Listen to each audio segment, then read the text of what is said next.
Bonjour les amis, j'espère que vous avez passé un bon week-end. Nouvelle vidéo, nouveau 2011, format 4.3, le custom de François, custom qui va partir en Corse. Donc je remercie mes amis les Corses, à chaque fois qu'ils m'appellent, ils me font voyager avec leur accent magnifique. Franchement, c'est top. Voilà, donc c'est le 4e custom qui part pour la même association en Corse, donc une association qui est satisfaite des services apparemment, hein. Donc voilà François, on va démonter la bête. Et puis je vais faire le point sur les pièces au moment du remontage, hein, avec le petit test en fin de vidéo.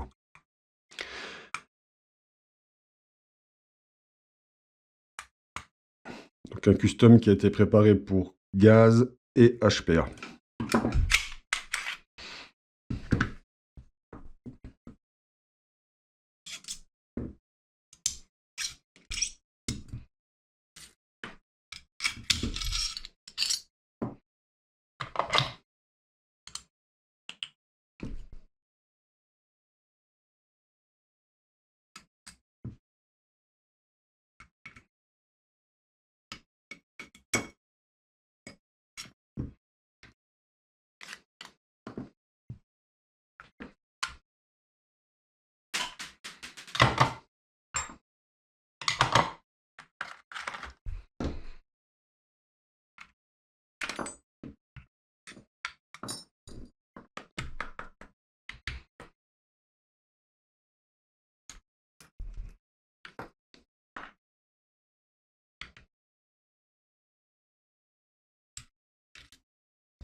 Voilà.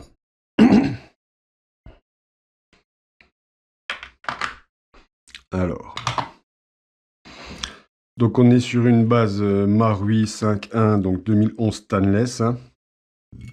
On va commencer par le grip, tranquillou. Je voulais juste vérifier ça. Ok. Voilà, donc le grip, on est sur le grip Marui, hein.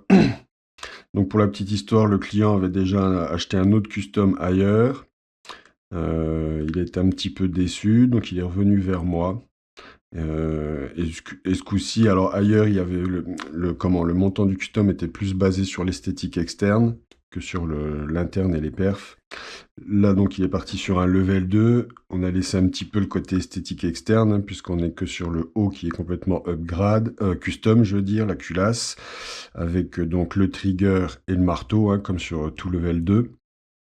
Et la frame, le grip, on est resté sur les pièces de contrôle, on est resté sur du Marui, hein. Voilà, donc le trigger, on est sur un Edge, long curve, sur un trigger bar Airsoft Masterpiece en acier, ajustable et ajusté, l'éjecteur de chargeur du Marui.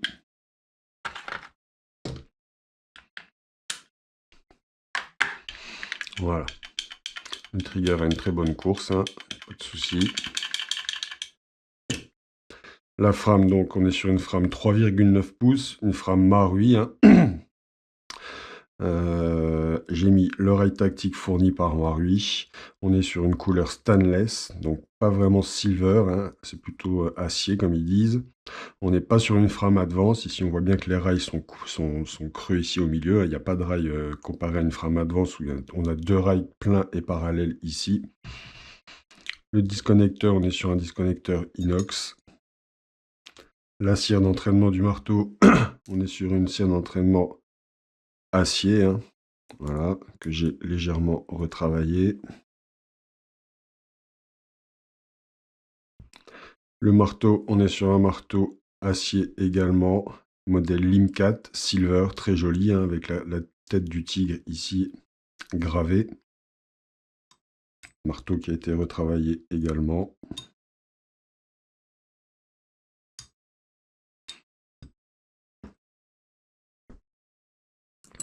La petite portière, le ressort du verrou de percuteur qui est renforcé. Il n'y a plus de pièces Marui, hein. En interne, il n'y a plus rien de Marui.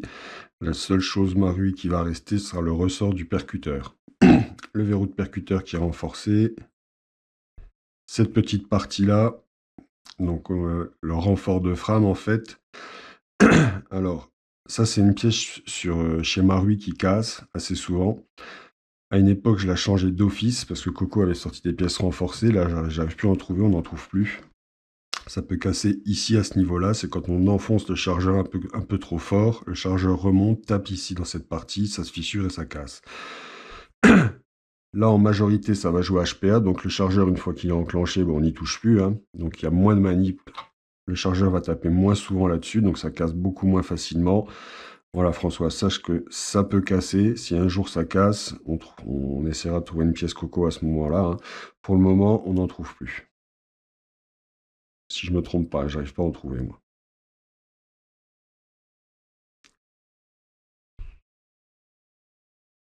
Bon, ça casse pas facilement, hein. T'es quand même tranquille pour un bout de temps, hein. Ne faut pas s'inquiéter. Mais sache que ça peut arriver. Après, si tu n'enfonces pas ton chargeur comme une brute, ça casse pas, hein. Ça, c'est pour les gens qui claquent, mettent un coup comme ça de paume de la main sur le talon du chargeur pour l'enfoncer comme dans les films, alors que c'est pas nécessaire, hein. Le percuteur, on est en acier. Le percuteur fourni par le marteau.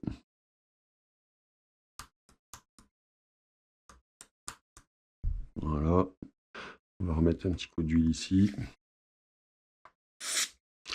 Donc l'huile que j'utilise, hein, c'est la Soloniac. C'est l'huile qu'on trouve au rayon chasse chez Decathlon, hein. Donc très très bonne huile, prend pas la poussière, sèche pas trop vite. Elle est vraiment pas mal. Pas de graisse surtout, hein, ne graissez pas vos répliques, hein, s'il vous plaît, ça fait ventouse la graisse. Ça ramasse toute la poussière, toute la merde. C'est vraiment pas bien, quoi.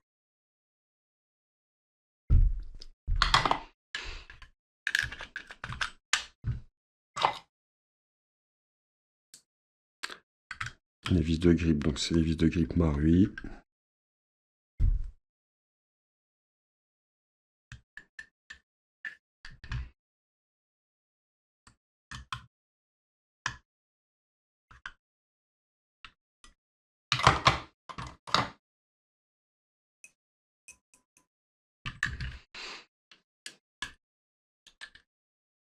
Là, ici, quand on vient resserrer cette vis, on y va tranquille, hein, dès qu'on arrive en butée, parce que le pas de vis de l'arcade de Ponté est très très fragile. Le Sear Spring, on est sur un Dr Black. La sécurité de grippe, on est sur la Marui, hein, stainless, voilà. Alors le défaut du Marui, alors sur le ressort de marteau, on est sur un ajustable, hein, qui est ajusté. Alors le défaut du Marui stainless, hein, de cette base, c'est que la couleur ici, surtout sur les sécurités, en fait le revêtement va vite partir. Voilà, c'est le défaut de ce Marui là, hein. La couleur ne reste pas bien. Et on se retrouve avec des couleurs un peu... on se retrouve avec en fait la couche d'après. La couche qui est mise avant la peinture. Je sais pas pourquoi on l'appelle après d'ailleurs. Voilà, donc c'est le seul défaut de ce Marui, hein, c'est l'esthétique. Les pièces de contrôle vont vite passer, vont vite ternir, vont vite un petit peu ternir, tu verras François, hein. Ça, on n'y peut rien.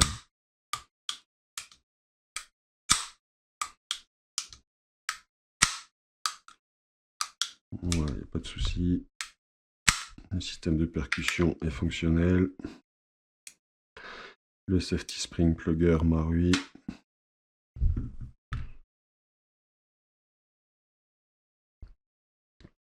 Alors le marteau, Le marteau, c'est un Limcat, donc comme je disais, hein, il est fendu ici sur l'arrière, ce qui fait comme une petite cage de résonance, et du coup ça peut faire un petit bruit métallique sympa quand on tire, hein. On a la même chose sur le marteau type Koenig. Voilà, ils sont fendus ici à l'arrière, ce qui fait une petite cage de résonance, comme je disais, et ça fait un petit bruit métallique bien sympa quand on tire.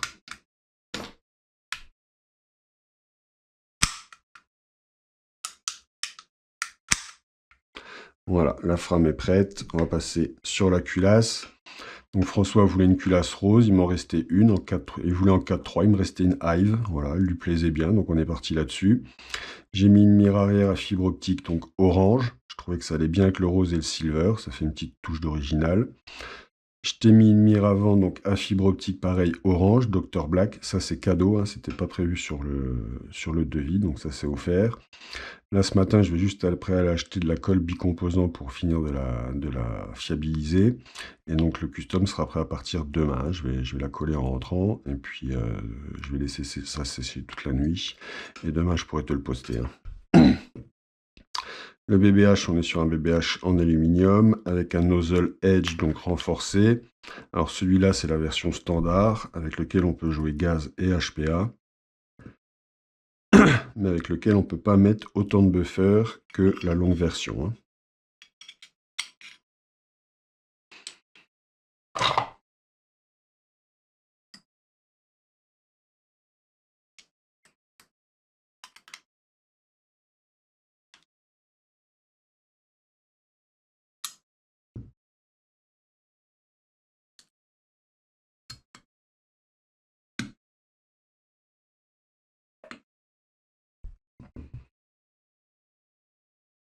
Voilà.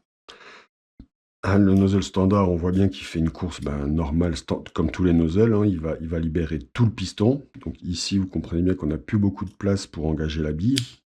Alors que le nozzle, hein, entre le petit téton d'engagement de bille et la chambre, hein, là on est dans la chambre, hein, le hop-up il arrive par ici, le chargeur il arrive à peu près par ici. Là, on comprend bien qu'il n'y a plus beaucoup de place par rapport à un nozzle longue version qui va s'arrêter ici. On voit la place qui reste entre le téton d'engagement de la bille et la fin de la chambre. Là, il reste beaucoup de place. Donc on a le temps d'engager la bille avec un cycle court. Si je fais un cycle trop court avec ce nozzle-là, on voit bien qu'il n'y a plus du tout de place, hein, entre la fin de la chambre et le téton d'engagement de bille. Donc le nozzle ne pourra pas engager les billes. C'est pour ça qu'on met moins de buffer sur ces versions-là, préparées pour du gaz également. Alors, on peut en mettre jusqu'à 5. Moi, je préfère en mettre 4 pour assurer le truc et qu'il n'y ait pas d'incident de tir du tout. Sachant que ça va déjà très très très très vite comme ça, hein. Le canon externe, on est sur un ding-ding avec le pas de vis 11 mm qui va bien. Rose. Canon interne 601 en aluminium rose. Le bloc hop-up TTI. Le joint, c'est celui d'origine. Alors, là, ce que je vais faire, je vais resserrer un tout petit peu cette vis-là pour qu'elle soit à fleur. Voilà, ici, pour que ce soit à fleur ici, que ça ne dépasse pas, comme ça ne racle pas sur le téton d'engagement de bille du nozzle. Et je peux bien mettre, voilà, je peux bien mettre mon canon externe. Tige guide, on est sur une Dr Black, rose également, 2 parties, avec donc les 4 buffers JLP, un ressort de culasse renforcé. Voilà. Un petit peu d'huile.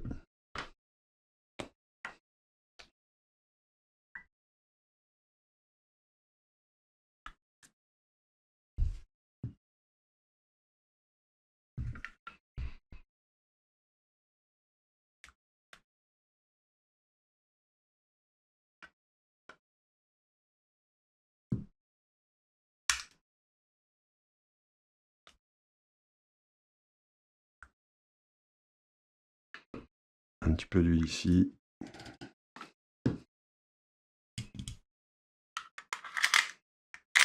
Voilà, ça rentre tout seul, hein.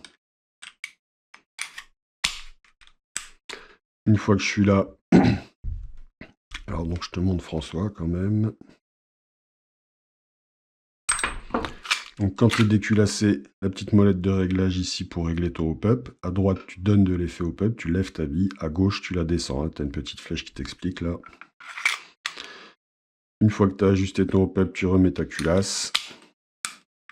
Et tu viens ici resserrer la vis du bloc hop-up qu'on chope en accédant par la chambre de la culasse. Tu la serres au taquet. Ça va faire remonter un petit peu le canon externe. Donc là, si je lâche ma culasse, on voit bien qu'elle frotte sur le canon externe, elle ne peut pas finir sa course. Donc là, je vais venir desserrer un 1/8 de tour, un tout petit peu.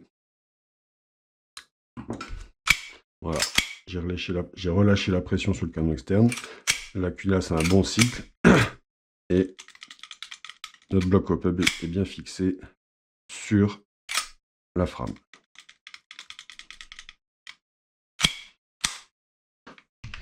Voilà, là on est bon.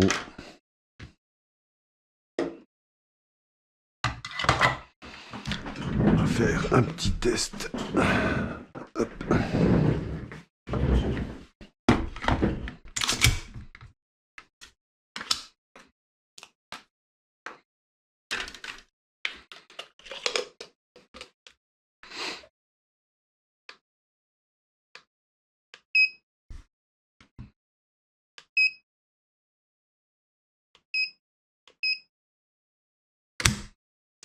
Donc là, on est sur 39 grammes de pression nécessaire pour le déclenchement du tir. 32 grammes. Donc le trigger est très très léger, hein, tu verras. Je me suis raté. Et 39 grammes. Donc on peut dire qu'on est sur une moyenne de 35 grammes. Donc c'est très léger.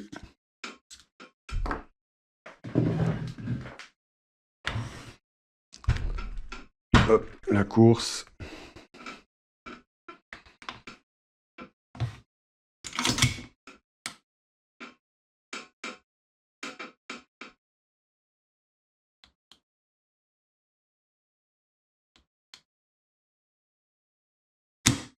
On est sur 1,38.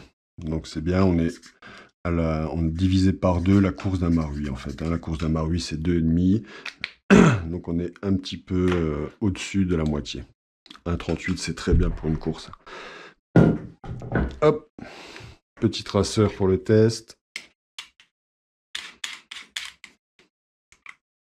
Voilà, ça fait sympa avec un petit traceur. Hein. Les culasses 4.3 sur les frames 3.9, c'est très sympa. Hein. Ça fait des petits compacts.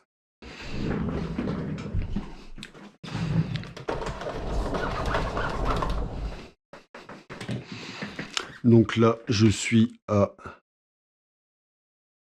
85 PSI. Hein. Avec les nozzles standards, on peut jouer beaucoup moins en PSI. Et je suis en 0,28 traçante. Donc la seule chose qui te restera à faire, toi François, c'est régler le hop-up quand il arrive chez toi.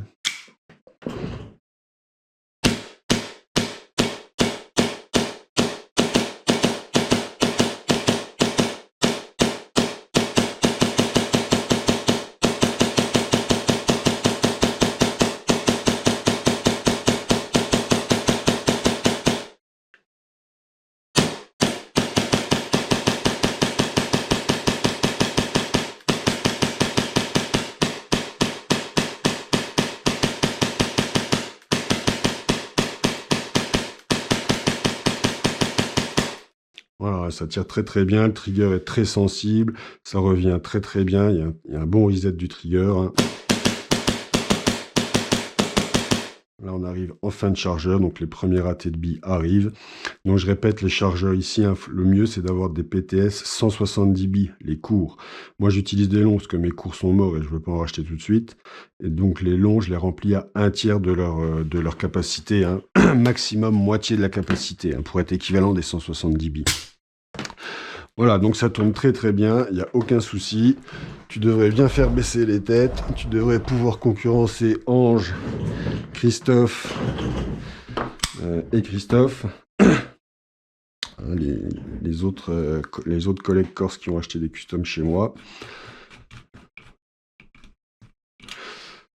Donc il y a Ange, Christophe, Romain et maintenant François. Voilà, donc tu vas pouvoir rivaliser avec Romain, Christophe et Ange.